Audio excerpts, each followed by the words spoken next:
bentar aja. Gamenya judulnya dua kalimat benar dan satu kalimat bohong. Nah, nanti Mbak Ana kasih kalian 3 kalimat. Kalian nanti yang milih kira-kira yang bohong yang mana. Siap? Oke. Number 1, I am half Indonesian and half American. Number 2, I have 21 cats. Number 3, I can speak cat language. Everybody understood what I said? Do you want me to say it again? Mau diulang? Yes. Okay, so the first one is I'm half Indonesian, half American. I have 21 cats and I can speak cat language. Which one do you think is a lie? Nomor 1, nomor 2, apa nomor 3 yang kira-kira bohong? Nomor 3. So yes, I have 21 cats. That is not a lie. I have 21 cats. Everyone is always surprised about that.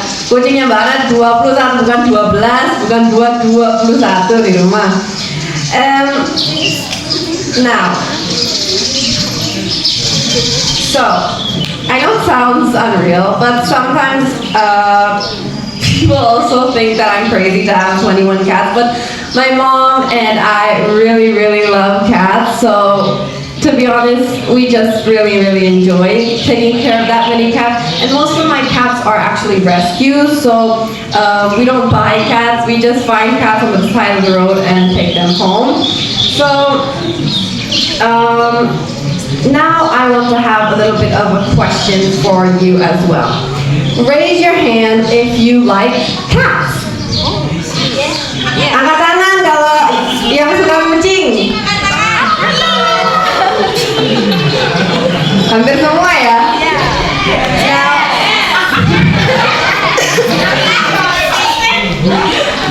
Now raise your hand if you like rabbits. Kelinci. Yang suka kelinci? Oke. Raise your hand if you like sleeping.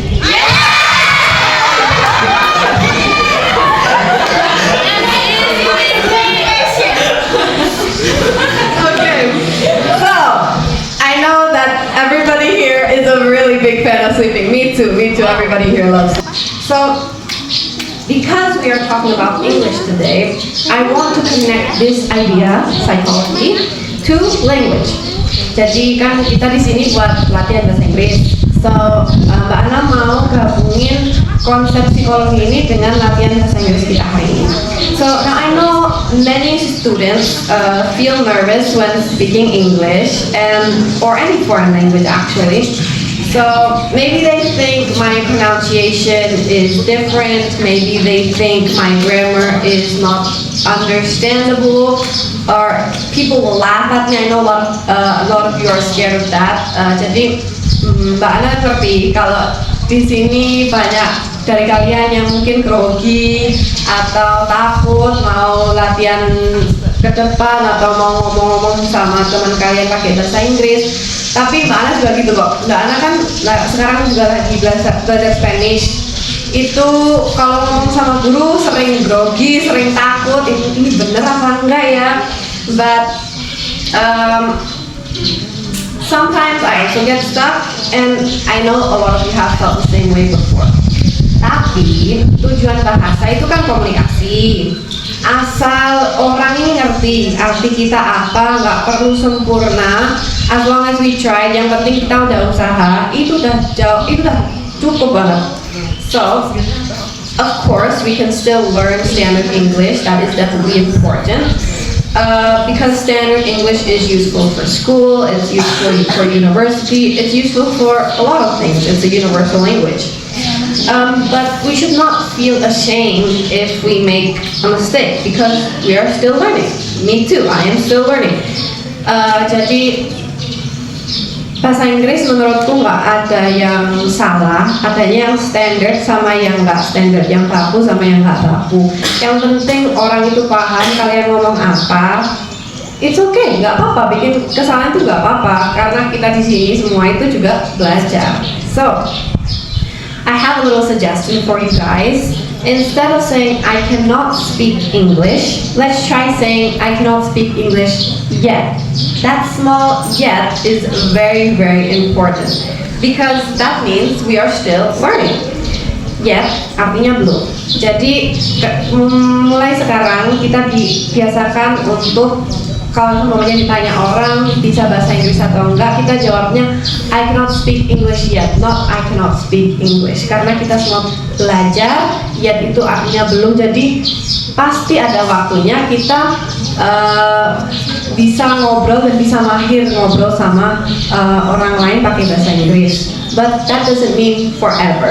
That doesn't mean you're not going to be able to do it forever. So let's do a small check-in. I will ask a question and you only need to raise your hand. Jadi nanti Mbak Ana mau nanya pertanyaan lagi, kalian tinggal angkat tangan aja, oke? Raise your hand if you have ever felt nervous speaking English. Di sini ada yang pernah grogi ngomong pakai bahasa Inggris, ayo angkat tangan kalau yang pernah.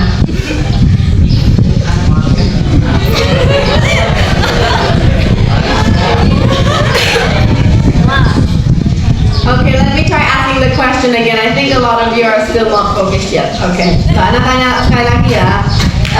Raise your hand if you have ever felt nervous speaking English.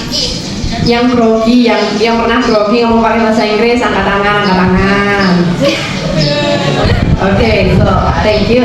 I see quite a lot of you guys have felt nervous. I understand. Thank you for being honest. And raise your hand if you are afraid of making mistakes sometimes. Angkat tangan yang banyak di sini yang masih takut kalau salah bahasa Inggrisnya. Thank you. Okay, thank you for being honest again. I heard that students from this school are also recycling. Is that true? Di sini aku baru dengar kalau banyak murid-murid di sini yang suka daur ulang juga. Benar atau enggak? Yes. Benar? Yes? Yes. I'm really happy about that. I'm also really proud to hear that all of you are recycling as well. And you are helping more than you realize. You are helping reduce waste, you are helping the environment, and you are also helping create beautiful new things. Now there's a sentence here that I really like. Trash can become treasure. Sampah bisa menjadi sesuatu yang berharga. And I think that sentence is not only about recycling, but it can also be about life as well. Sometimes people look at something and they think it has no value. But with care and with patience and creativity, it can become something beautiful. Jadi kalimat ini nggak cuman buat daur ulang aja, bisa juga diaplikasikan di kehidupan. Karena banyak orang yang suka meremehkan hal mungkin orang atau sesuatu dan mereka ngiranya ini nggak ada value-nya. Padahal kalau seumpamanya hal itu dikasih kesabaran, diulik, kita kreatif, pasti hal itu bisa dijadikan hal yang berguna juga. Jadi ini nggak cuma tentang daur ulang, tapi juga bisa buat kehidupan. So let's say, for example, a plastic wrapper can become part of that. A difficult experience can become wisdom. Jadi contohnya sampah dari makanan kucing itu tadi bisa dijadikan tas. Nah kalau semuanya di kehidupan mungkin kita punya experience yang nggak mengenakan atau yang susah, itu juga bisa dijadikan pelajaran. Nah jadi dibalik hal yang mungkin dikira nggak berguna itu juga bisa dijadikan pelajaran atau hal yang berguna ke depannya. So that is why small actions matter. Oh, yes. One more.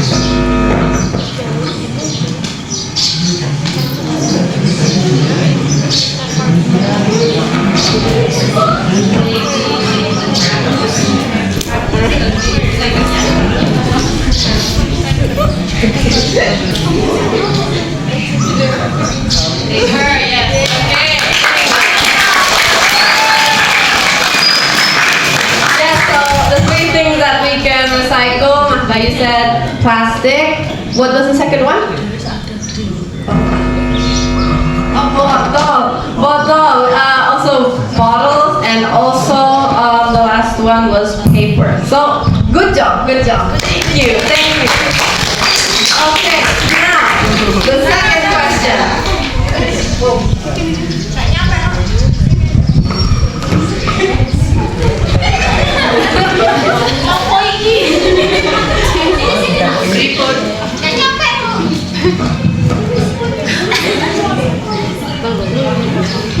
Okay, so I have one question for you. Why do we recycle? Do you want me to repeat or do you understand? Mau diulang atau udah paham? Belum. Why do we recycle? Recycle itu udah ulang. Why? Why do we do it?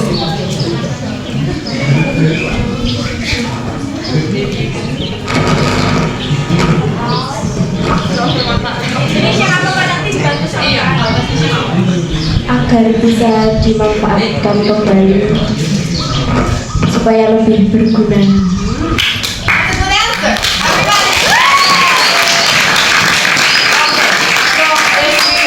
Say that in English, like we talked about before, things that are trash can become useful. So, tadi kalimatnya apa? Supaya bisa dimanfaatkan kembali. So, in English we can just say, we recycle so that it can be useful again. It can be that simple, that's okay. Maybe you can try saying it again. Mungkin boleh dicoba ngomong lagi pakai bahasa Inggris.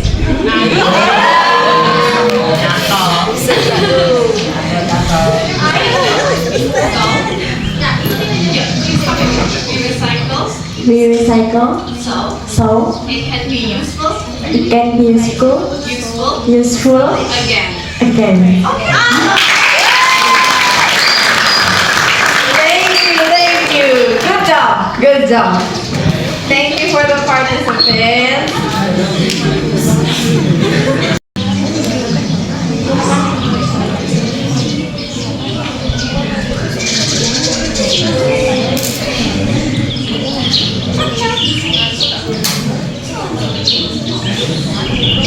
Okay, again, sorry for the writing, but can you guys understand what it says? Bisa kebaca kan mungkin meskipun tulisannya nggak jelas? Bisa ya? Okay, so now I will read the questions once, just listen carefully, and then I will give you guys a little activity. Jadi Mbak Ana mau baca ini per kalimatnya, nanti kalian dengerin baik-baik, terus nanti habis ini Mbak Ana mau ngasih kalian activity lagi, okay?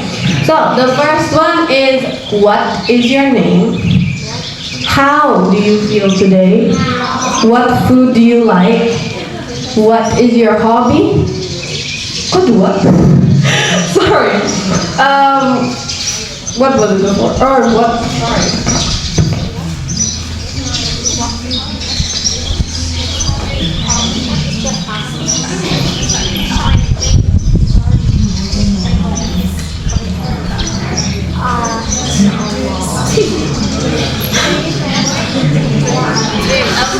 Okay, I'll repeat it one more time, sorry. What is your name? How do you feel today? What food do you like? What is your hobby? And what is your dream? So, now I will give you guys an activity. Choose two of those questions and ask the person next to you. Jadi kalian hadap-hadapan lagi sama salah satu dari teman kalian. Kalian pilih dua kalimat dari sini yang mau kalian tanyakan ke teman kalian. Terus nanti biar dijawab sama teman kalian. Terus kalian gantian gitu, oke? Nggak perlu panjang, boleh simpel aja. Yang penting latihan, oke? I'll give you 2 or 3 minutes.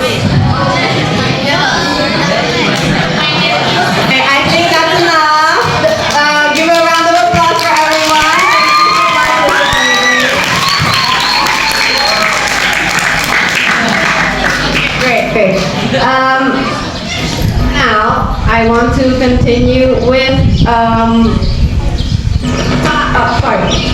volunteers that want to come up, and I will ask you guys a simple question. Let me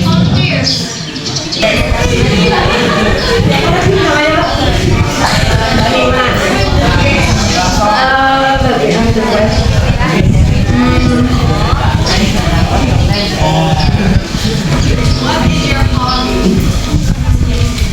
My hobby is badminton.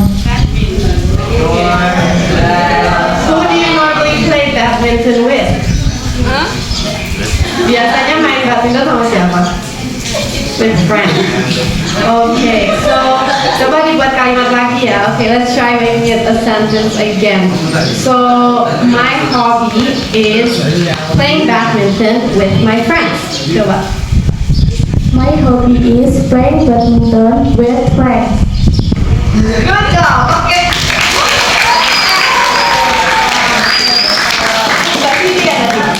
Okay. One last question. What is your dream? My dream is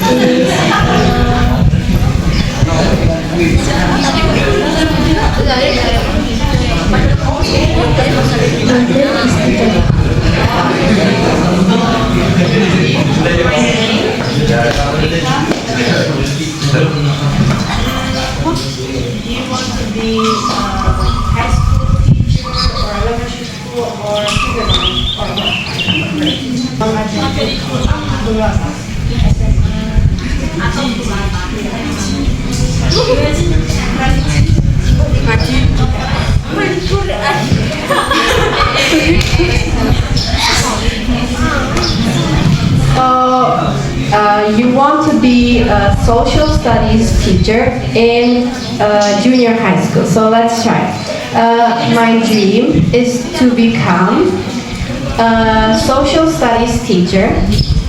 Social studies teacher.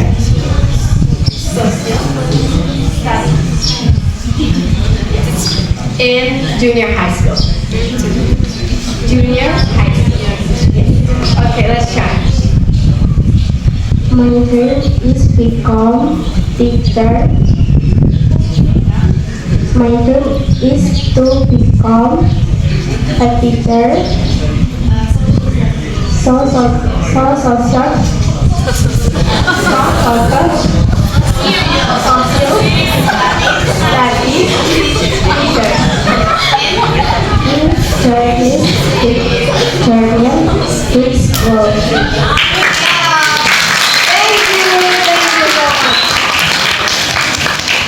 Okay, that was great. Thank you. Okay? Just so it can be easier for us to understand English. But while you are learning, please do not be ashamed of your voice. Do not be shy. Do not be embarrassed. Jadi kalian jangan pernah di saat lagi belajar kalian jangan pernah takut, jangan pernah grogi. Salah itu biasa wajar. And your story matters, your dream matters, and your future is still open.